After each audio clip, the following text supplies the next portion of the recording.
Welcome to the Untold Story podcast, everybody. There is just so much happening in the world right now and so much focus on our relationship with Ukraine and Russia.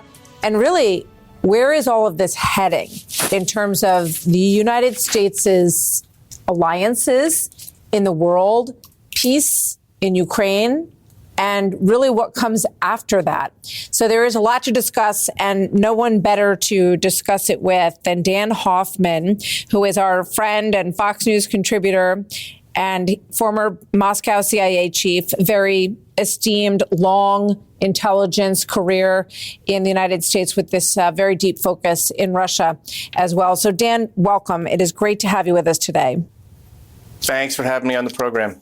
So, over the weekend, we all sort of absorbed what we watched unfold on Friday in the Oval Office. I heard a little bit of your comments on what you thought about the spat that went on between President Zelenskyy and President Trump and J.D. Vance. But just at the top here, now that you've absorbed it a little bit, what do you think about what happened on Friday? Yeah, I watched it in real time, and then I watched it again and again and again. And it was just so incredibly disconcerting.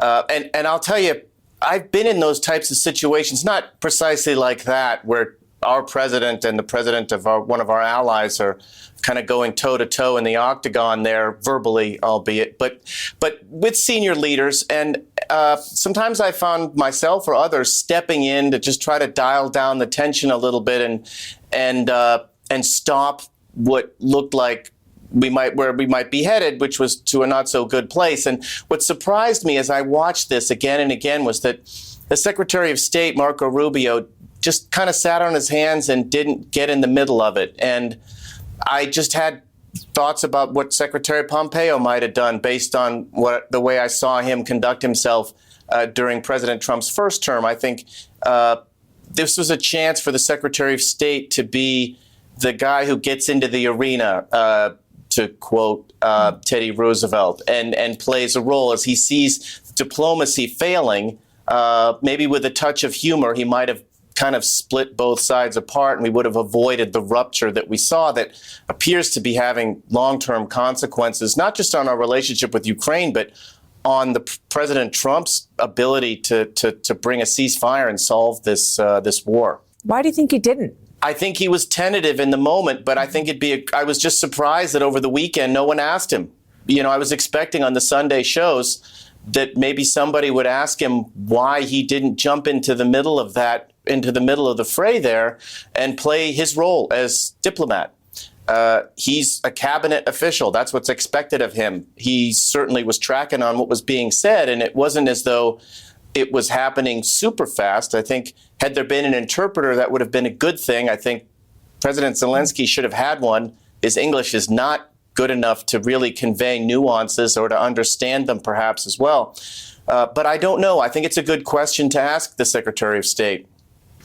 Afterwards, in interviews on Sunday, he was very forceful in his thoughts on what needs to happen now. He said the only way it ends is if Vladimir Putin comes to a negotiating table. And right now, President Trump is the only person on earth who has any chance whatsoever of bringing him to a table to see what he is willing to end the war on, would be willing to end the war on. You're not going to bring them to the table if you're calling them names, if you're being antagonistic. And I would ask everyone this: if there are no negotiations, what is the alternative? Another 4 years of war, another 3 years of war in which the United States and Europe continue to pour billions of dollars into Ukraine.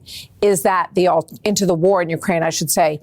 Is that the alternative? So what do you think of his after response? I'll be honest, I don't agree with that strategy.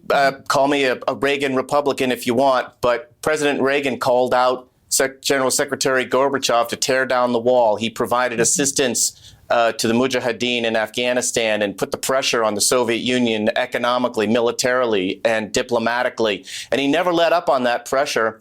Then he got arms control negotiations because that's what peace through strength really looks like. I think the concern for Ukraine, and I'm not arguing that's just the wrong decision to make on the part of the Trump administration, it's just what they're doing. Ukraine cedes a lot of concessions at the top for Russia. Statements by Trump administration officials that Ukraine cannot join NATO, that Ukraine will not go back to the 2014 border, giving Russia a path out from isolation, where we've had diplomatic negotiations with them in Saudi Arabia and in Istanbul, and talked about expanding our diplomatic presence. Now, unconfirmed reports that our Department of Defense has put a halt to offensive cyber operations against Russia. All of those things, concessions to get Russia to the table. I'm not so sure that it isn't the opposite, demonstrating strength and bringing them to the table that way. Now, the Trump team would argue that we tried that with the Biden administration. I would argue we didn't. I think President Biden didn't give Ukraine what they needed to demonstrate that it wasn't in Russia's interest to carry on the fight. But clearly, for the Trump team, that's what they're doing. They're offering some carrots as opposed to sticks to try to get Putin to the negotiating table. And seeing the world through Ukraine's eyes, through President Zelensky's eyes, that probably makes him uncomfortable. So after what happened on Friday, President Zelenskyy over the weekend went to the UK, went to London, met with a lot of European leaders. They rallied around him, patted him on the back. Don't worry about what happened at the White House. We are still with you. We've heard that the United Kingdom is interested in putting peacekeeping troops on the ground. And as President Trump has said, I'd love to talk about that, but we're just not even there yet. We're not at that point in this discussion. But I guess my question is, if the U.S. steps back, do you believe that Europe is full throttle going to support a continued war on the side of Ukraine against Russia without us? Well, first of all, it depends on Russia. Let's just remember that it's not Ukraine's fault that there's a war going on. Right. Russia launched the war. Russia could stop the war, as former Secretary of State Pompeo said on Fox News. Russia could stop right now if they wanted to. Ukraine wants peace. It's just how we get there. And that's the division between Ukraine and the United States right now. What President Trump is saying is, look, sign the mineral deal. Then we'll talk about getting to a ceasefire. Then we'll talk about security guarantees. President Zelenskyy is saying, I'm not interested in signing that deal quite yet. I need to have a conversation and settle on what a ceasefire might look like and what security guarantees might look like, because Russia invaded and illegally annexed Crimea in 2014, and then they violated ceasefire agreements, one of which we signed in 2019. And Zelenskyy will say, I just don't trust Vladimir Putin. Now, can Europe do this alone? No, they need United States air defense and artillery and rockets. They could buy them from us, I suppose. But that would be a rupture between the United States and our European NATO partners. I don't think we want that. I think that maybe the next step is for more discussion between the United States and the UK, and maybe with France alongside the UK, so that we come to some common understanding about a way forward. It's pretty clear that President Trump doesn't want to be guided in his decision-making process by Europe. He feels that they have not pulled their weight, that they should have been the first to the fight when Ukraine was invaded by Putin, that they let us take the lead once again, 80 years after World War II. It's pretty clear that he sees a different dynamic, and that if Europe is going to not pay what they need to pay for their own defense and for NATO defense, and if they are going to let other kinds of policies, whether it's climate or immigration, be their priority, then Trump is saying, you know what, that doesn't work for us. Well, both Europe and the United States have spent about the same, roughly $150 or so billion. And I would argue it's a pretty good return on our investment, since if Putin had taken Ukraine and toppled the government in Kyiv and installed a puppet regime, which is still his strategic objective, yes, he would have cast a shadow over Europe and the $1 trillion worth of trade we enjoy with Europe. Now, look, Europe hasn't pulled their weight, and it's been a constant refrain from many presidents, and most vociferously from President Trump, about their defense spending and their commitment to defense over oftentimes social programs. And that's true for sure. But the idea of creating a European Union was meant so that there wouldn't be wars in Europe, and there haven't been over the past 80 years, thank goodness. But you're right, they need to step up and do what's needed to protect Ukraine. It's certainly, you're seeing countries like Poland and the Baltic states and the Czech Republic out front very strongly supportive of Ukraine. Some others, like Hungary, not so supportive.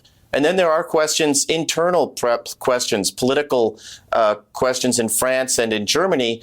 To what extent can they rally their citizens around more support to Ukraine? That remains to be seen with the election we've seen in Germany and the upcoming ones that we're going to see in France. Yeah. So it's interesting to look back to the Reagan era, because Reagan was one of the factors, along with Margaret Thatcher and John Paul II, who helped to topple the Soviet Union after years of Cold War. And those Baltic countries, which you just mentioned, as well as Ukraine, gained their freedom from the communist domination of Russia. And ever since then, Ukraine has been pulled back and forth between Russian supportive leadership and, the freedom, democracy supportive leaders like Zelenskyy and Yushchenko, right? Right. So how do you think Putin looks at this now? Because he's talking about, there should be an election. Trump's talking about maybe they need a new leader. Are they talking about the same person or the same kind of person that they both want to see lead Ukraine? And is that person a Russian sympathizer? Yeah, so it's really hard to hold an election when you're fighting a war like Ukraine is. How you handle that, I don't think that's quite possible. So look, Zelenskyy was democratically elected, and he's the president. And were it not for the war that Russia launched on Ukraine, there would have been elections in Ukraine. But look, let's also remember the Budapest Memorandum in 1994, whereby Ukraine and Kazakhstan, Belarus, they all gave up their nuclear weapons. And in return, the United States and France, UK, and Russia all signed on the dotted line and said that they would not mount any threat to Ukraine's territorial integrity, whether that meant troops on the border or an actual invasion. So Russia broke that Budapest Memorandum. That's going back 30 plus years, and that's what drives Ukraine's concerns. There's no question that the majority of Ukrainians, I've been there many times since I retired from CIA, they want to be a part of the West, just like the Baltic states do. They want the rule of law, which is really what separates us from Russia, and an economy that is linked to Europe, where they can enjoy higher standards of living, and democracy as well. Now, it's an imperfect democracy in Ukraine, but it's still democratic. Putin can't have that on his border. I'll tell you, I had a Russian intelligence officer who was a source of mine when I was at CIA, and he told me, he said, Dan, if you have a really nice house and Vladimir Putin's got a burned down, awful house, he's not going to try to build his up or ask you to help him build his house to make it nice. He's just going to go burn yours down. So you both live in crappy houses. And so that's what Putin wants to do to Ukraine. Can't allow a country on Russia's border with a sizable Russian-speaking population to be democratic and linked to Western Europe economically. It just doesn't look good for Russia. You ask Russians in Ivangorod, which is the city closest to Narva, Estonia, where they'd like to live, I can tell you, they'd prefer to live in Estonia. And sorry that they ended up in Ivangorod instead, unfortunately for them. That's the problem for Vladimir Putin. He'd like us to believe his Potemkin village of lies about how great, mighty Russia is. Truth is, they're not all about family values, I can tell you that. They break just about every one of the 10 commandments. And they've got a demographic crisis, massive numbers of abortion. You could just look into that, and they're all struggling greatly with their education system and health care because it's a corrupt autocracy. And that's why Russia is aligned with North Korea and Iran and China. The Untold Story continues right after this.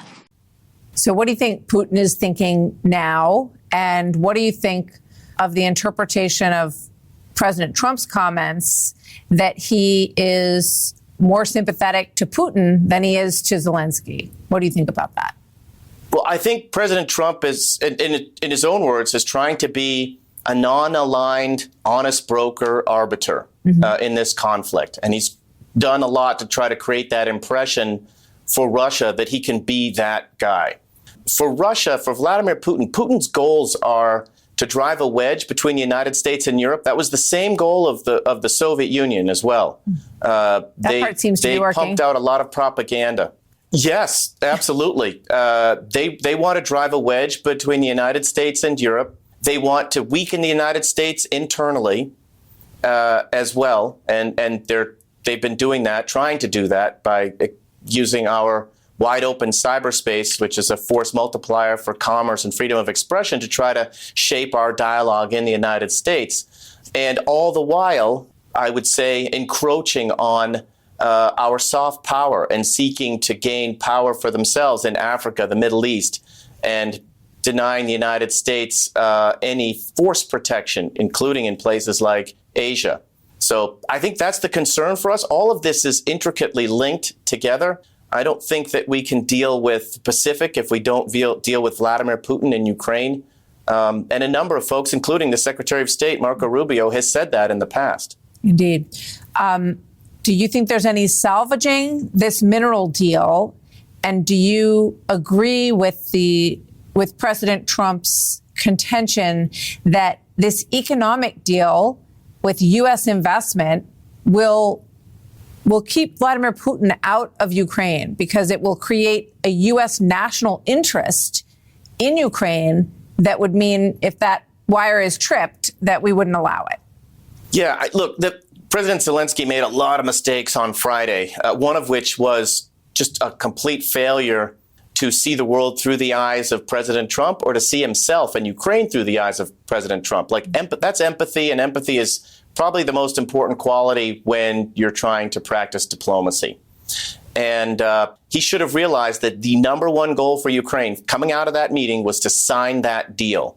Give the United States some skin in the game. President Trump is not going to get you a ceasefire. He's certainly not going to talk about security guarantees, not until this deal is signed. It's a good deal because the United States, as you pointed out correctly, will be engaged economically in Ukraine. And by extension, that means that we have an interest in securing Ukraine so that we can continue to enjoy those bilateral commercial relationships. So, again, that was a terrible miscalculation on the part of the president of Ukraine. That and contradicting President Trump and Vice President Vance and getting into the back and forth, also just serious tactical errors. A mea culpa from President Zelenskyy. Sometimes you have to do that, and he's in a position where I don't think he has other options. Sign the deal and move on, and that's what he desperately needs to do. Now, can he do it? I don't know. I'd like to see him do it. For all of those who don't like forever wars, this is not Afghanistan or Iraq for the United States. The Ukrainians are fighting and dying, not us. And the key question for the United States is, how do we deter Russia from launching further attacks against Ukraine or potentially NATO members in Europe so that we can continue to enjoy the trade that is so important to our national security with those nations? What's your assessment of what Putin, so let's say the mineral deal comes together. What do you think his reaction will be, and how capable is he? So now he's, over the past few years, he's got Crimea. Looks like in this negotiation, he will end up with maybe 12 to 20% of Ukraine in the area that he invaded and took over. So will he see that as a win, and I just need to sort of take a breath here and then we can keep pushing because he still wants all of Ukraine and maybe some other places as well? Well, there's a lot of issues to negotiate. It's kind of like a kaleidoscope almost. So the mineral deal is one thing. He might not like that. Europe has billions of dollars of frozen Russian assets that can be used on Ukraine's post-war reconstruction plan. He might not like that either, but Russia's responsible for raining down hell on Ukrainian infrastructure and killing Ukrainians in their homes and neighborhoods and maternity wards the past 3 years. So you could argue that Russia has a bit of a debt to repay. Some of that territory that Russia will capture is good for Vladimir Putin. Putin has already said he doesn't want European peacekeepers in Ukraine. Well, too bad. There might be. So there's just a host of issues. And that's where I think President Trump is right, is that it's incredibly complicated and convoluted to get to that point where you actually negotiate a peace agreement. There are so many different factors at play here.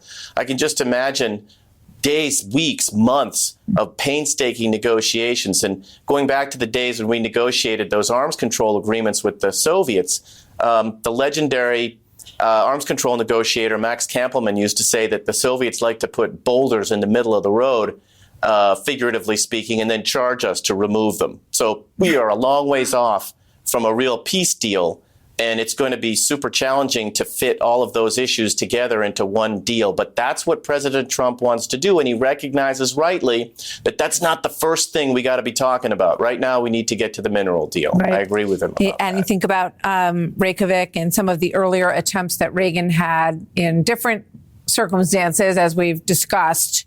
Ultimately, he did get his deal. So we'll see where this goes. Dan, thank you so much. Always great to have you with us. Dan Hoffman, former Moscow CIA chief and an expert on Russia and the ongoing events. Dan, thank you so much. We'll see you next time. My pleasure. That's the Untold Story for today. I'm Martha McCallum. You've been listening to The Untold Story with Martha McCallum. Don't forget to subscribe on Apple Podcasts or wherever you listen. Make sure to rate and review. For more podcasts, go to foxnewspodcast.com. Listen ad-free with the Fox News Podcast Plus subscription on Apple Podcasts, and Amazon Prime members can listen to this show ad-free on the Amazon Music app.